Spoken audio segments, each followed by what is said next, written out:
दलाल साहब है जिन्होंने ये आयोजन यहाँ पे किया है, भूप सिंह जी चौधरी साहब, उनका धन्यवाद।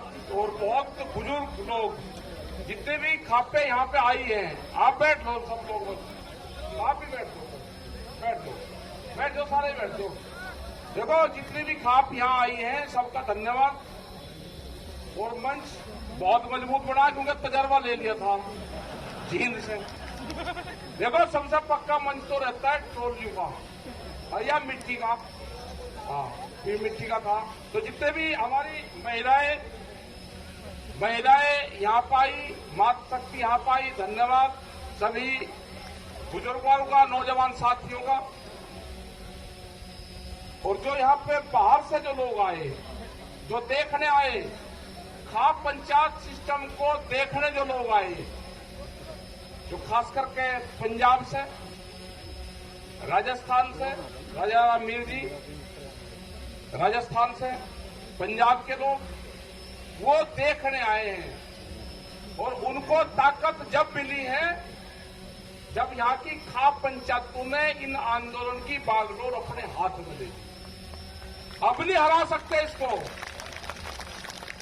अब जीत निश्चित होगी, पक्की होगी और नए नारों के साथ तुम होगी। ये बैठ जाओ, खड़े रुक जा, बैठ जा। ये बहुत बातें रजाई ने कहा कि पंजाब के लोग हैं, उनको अफगानिस्तान नहीं बताया।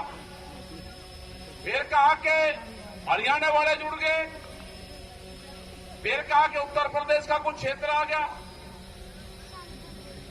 फिर छोटे बड़े किसानों में बांटने की कोशिश कर रहे 10 दिन से। फिर 40 जो लोग, जो जत्थेबंदी थी 40 लोगों की, हमने पूछा भाई शायद हमारे वाले नंबर पर लोग गाली दे रहे होंगे, तो राज्यपाल जी से पूछा, बुजुर्ग आदमी, हमारे सीनियर लीडर बहुत राज्यपाल जी, उन्होंने कहा कि मुझे भी गाली देते हैं। दर्शन पाल जी ने कहा मुझे भी गाली देते हैं।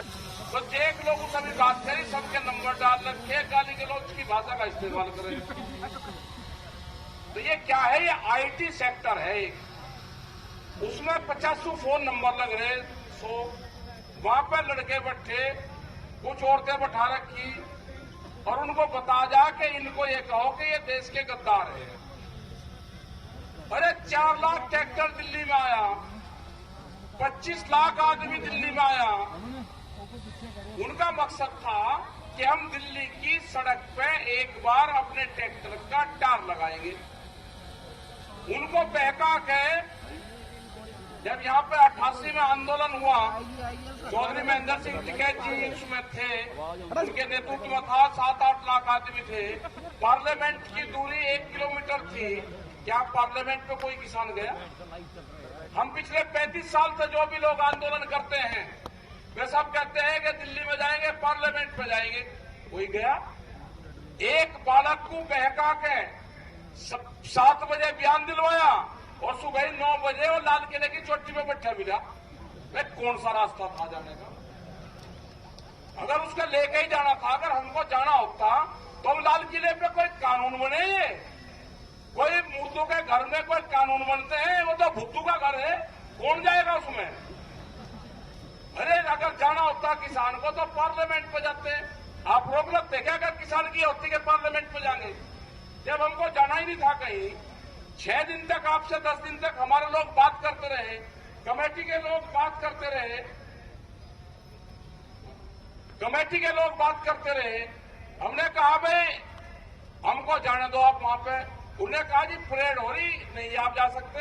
अरे ऐतिहासिक चीज होगी, उधर से मिलिट्री वाले आएंगे, इधर से हमारे आप कुछ लोग चले जाएंगे और बाहर रह जाएंगे रिंग रोड पे। एक जय जवान जय किसान का नारा सार्थक हो जाएगा। उसको आप बढ़िया तरीके से आप करवाओ, उसको नहीं करा। हमने कहा, हमारी कमेटी ने कहा कि हमको रिंग रोड दे दो, वो रिंग रोड भी नहीं दी। और जब रात को जो रूट दिया, जब सुबह ही हम गए उसी रूट पे बैरिकेटिंग थी, तो क्या मैं बहुत जल गया थी मेरे। जो रूट लिखत पढ़त में दिया उस पर बैरिकेटिंग पक्की करी गई और दिल्ली के जाने वाले रास्ते फ्री करे गए। क्या चले जाओ दिल्ली, लाल किले पर जाओ। मतलब किले का रास्ता नहीं पता किसान को, क्या लगा लाल किले पे मीटिंग वहां चले जाओ। मौका बड़े अजीब आदमी भाई, बोले सब लोग वहां पे भेज दे। बेटा हमने भी कहा उधर वालों को भाई यहां से आगे तो उधर निकल जाओ वजीराबाद को, सब लोग अपना निकल गए 5-6 बजे तक। भाई लाल किले पे कोई कानून थोड़ा बनने दे। इनका मकसद था कि एक धार्मिक ध्वज को वहां पे फरवा दो किसी बेवकूफ बालक से, और एक कौम भी खत्म हो जाएगी और ये किसान बिरादरी भी खत्म हो जाएगी। ये कह दो कि तिरंगे का अपमान करा इन्होंने, तिरंगे का अपमान करा और इनका मनोबल डाउन कर दो। कह लगे वापसी जा लिए, क्योंकि प्रचार मंत्री के सब साथ में ही है। इनके ऊपर बंदूक का पहरा है, कलम और कैमरे पे। ये जो कुछ वे कहेंगे वही ये बोलते हैं, इनकी कोई गलती नहीं है। इन पे ध्यान कर लो। ये अगर खिलाफ बात करे तो ये समझ लेना ये प्रेशर में बात कर रहे हैं, उसको सही समझना, उल्टा समझना। उसके जो ये कह रहे प्रेस वाले उसका उल्टा समझना। अगर सही बात कह रहे तो ठीक है, अगर ये गलत कह रहे तो उसका उल्टा समझना। बड़े अजीब आदमी है ये। हमने कहा भाई 3 बिल किसानों के लिए आप बनाए, किसानों को मंजूर नहीं, वापसी ले लो। बिल वापसी कैसे लेके जाएंगे जब बिल बनने से पहले गोदाम पहले बन गए, बिल बाद में बने।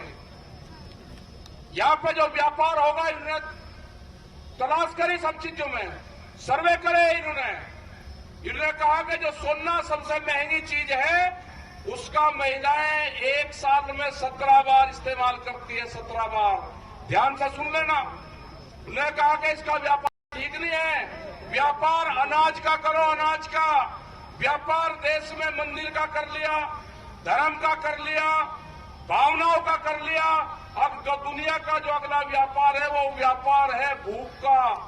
भूख कितनी लगेगी? गोदाम में ताले उठते ही मजबूत रहेंगे। भूख ज्यादा लगेगी, कीमत आप ज्यादा दोगे। ये व्यापारी है, ये भूख का व्यापार करना चाहते हैं। इस देश में रोटी को तिजोरी की वस्तु नहीं बनने देना, कैद में अनाज नहीं होने देना। ये आंदोलन उनका भी है जो गरीब आदमी है, जो जिसको 55 किलो अनाज मिलता था उनको पैसे देंगे। अब कह लगे कि जैसे गैस के सिलेंडर तो सब्सिडी छोटी, अब ये कह रहे कि ये भी पीडीएस सिस्टम खत्म करो, हम इनको पैसे देंगे खाते में। खाते में पैसे देने का क्या मतलब है? एमएसपी खत्म होगी, खाते में पैसे देने का मतलब है पीडीएस सिस्टम खत्म होगा, आपकी कोई कीमत नहीं होगी। आपको भूखे भेड़ियाओं के सामने किसानों को छोड़ा जाएगा, उनसे सस्ते में अनाज खरीदा जाएगा। गोदाम इस तरह के बनेंगे जैसे दिल्ली के चारों तरफ बैरिकेडिंग करी गई है, किले गाड़ दी गई है, उससे बंदर भी रोटी नहीं जा सकता, उसके अंदर से बंदर भी नहीं जा सकता। आदमी की भूखे आदमी की तो क्या मजाक है। ये होगा, अनाज को कैद करने की साजिश है। ये अनाज को कैद नहीं होने देना, रोटी को तिजोरी की वस्तु नहीं बनने देना, भूखे सौदागर को देश से जाना होगा। ये आखिरी बादशाह साबित होगा, इनका लुटेरू का आखिरी बादशाह साबित होगा। इसको भगाना पड़ेगा। ये लुटेरू का आखिरी बादशाह है, नहीं किसको जमने देंगे। जो व्यापारी है, अनाज की कीमतें भूख के आधार पर तय हो नहीं होगी। बहुत से कानून बने हुए हैं, उस पर लागू नहीं लागू है वे। बिजली, अरे किसान को तो सपोर्ट करना चाहिए सरकार को, सपोर्ट नहीं कोई सरकार की है। बिजली अलग अलग प्रदेशों में अलग अलग बिजली के रेट, किसान तो एक चीज पैदा करता है ना, फल सब्जी सारी चीज पैदा करता है, बिजली उसकी अनेक है।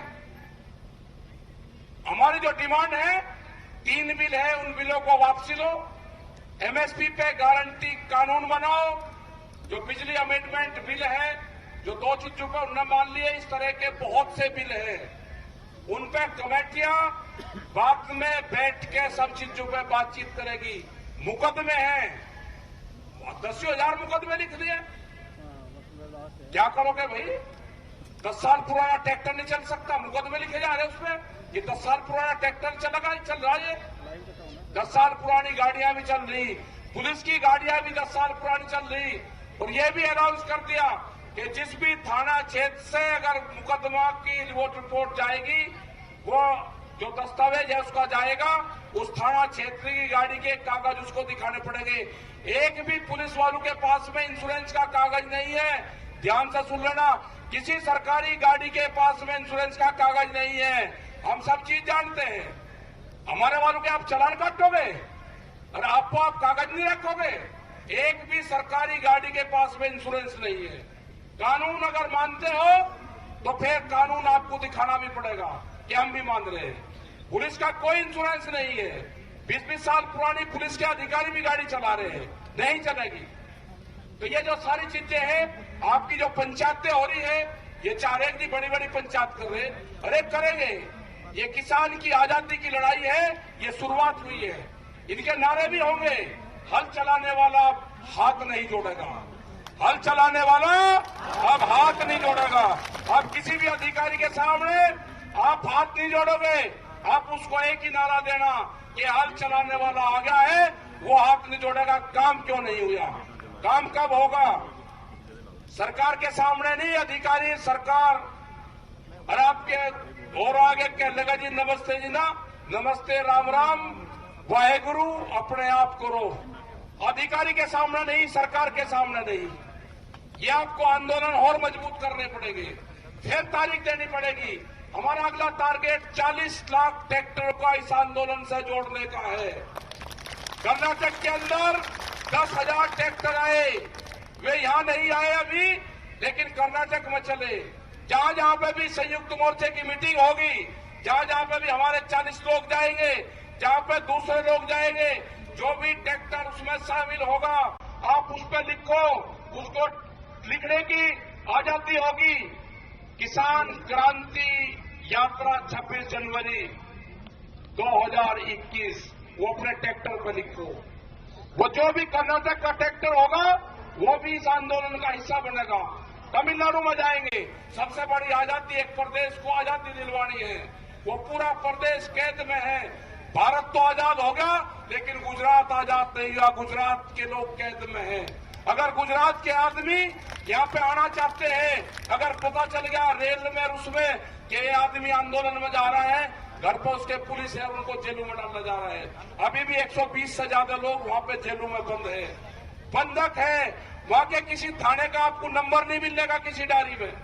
एक ऐप था पुलिस ऐप, उसमें मैंने गुजरात के नंबर देखे, एक भी सरकारी नंबर उस ऐप में नहीं है। पूरे देश के नंबर मिलेंगे, लेकिन गुजरात के थाने का, पुलिस स्टेशन का, कोर्ट का, कचहरी का, एम्बुलेंस का कोई नंबर नहीं है।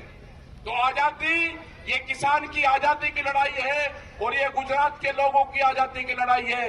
ये लड़ाई लड़नी पड़ेगी। एक इस तरह का स्टेट जो आजाद करवाना पड़ेगा। हम जाएंगे गुजरात में भी, मीटिंग रखेंगे गुजरात में भी। पूरे देश में ये किसान मीटिंगें होंगी, पूरे देश के किसानों को इस आंदोलन से जोड़ेंगे और जब जरूरत होगी वो दिल्ली की तरफ कूच करेगा।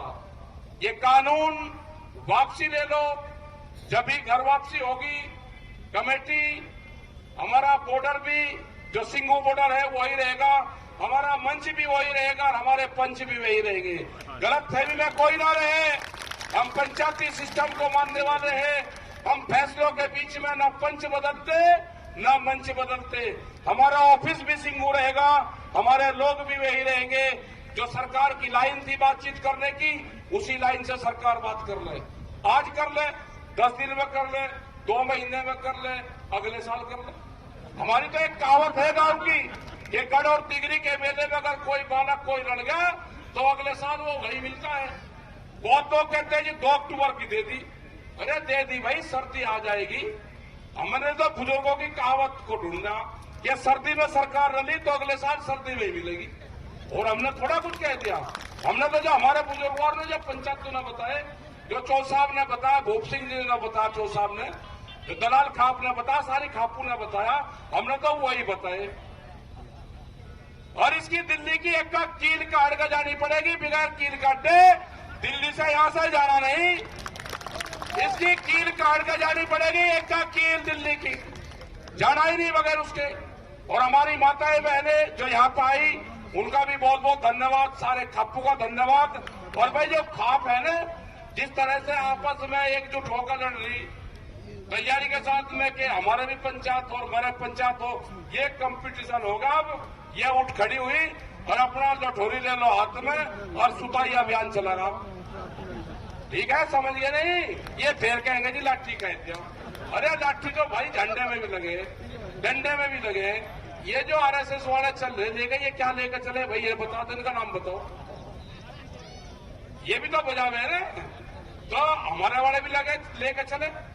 तो ये है कि आपने इन मजबूत तो जो यहाँ पे मोर्चे हैं इनको आप मजबूती दें, और जो हमारे जितने भी वहां पे पाल है, जो ये शाहजहांपुर बॉर्डर वाली, जो अपने ये पलवल पर जो 52 पाल है, उनका बहुत बड़ा मजबूत पलवल वाले उसका मुकाबला है। सबसे ज्यादा मजबूत वहां पर जो 52 पाल है, जो सब वहां पर आए हुए हैं वहां से, उनका भी हम धन्यवाद करते हैं कि हमसे 2 मोर्चे कभी फतेह नहीं हुए थे। एक जयपुर वाला मोर्चा और एक ये पलवल वाला मोर्चा, ये अब फतेह हो गए, वहां पे आगे है। सब लोग का धन्यवाद है। जो साहब का भी राजस्थान से आगे अपना सब कारोबार छोड़ कर आगे। बहुत लोग ये कहते हैं जी, एक रूमर फैला रहे टीम पे, ये बहुत पैसे है, बहुत में है। हमने कहा है बहुत है, जितने किसानों की जमीन है वे सब हमारी है, बहुत है, इसकी नपाई करो सबकी, सब हमारी है किसानों की। ये रूमर फैलाएंगे किसी आदमी को भी डाउन करने के लिए, कुछ भी रूमर फैला सकते हैं, उसके चक्कर में मत आना कहेंगे। ये आंदोलन जब तक जारी रहेगा, जब तक भारत सरकार। नमस्कार, मैं हूं मानक गुप्ता। अगर आपको हमारा ये वीडियो पसंद आया हो तो इसे लाइक और शेयर जरूर करें, और हां, हमें सब्सक्राइब और फॉलो करना ना भूलें, ताकि आप देश और दुनिया की कोई खबर मिस ना करें। तो जुड़े रहिए हमारे साथ और देखते रहिए न्यूज़ 24।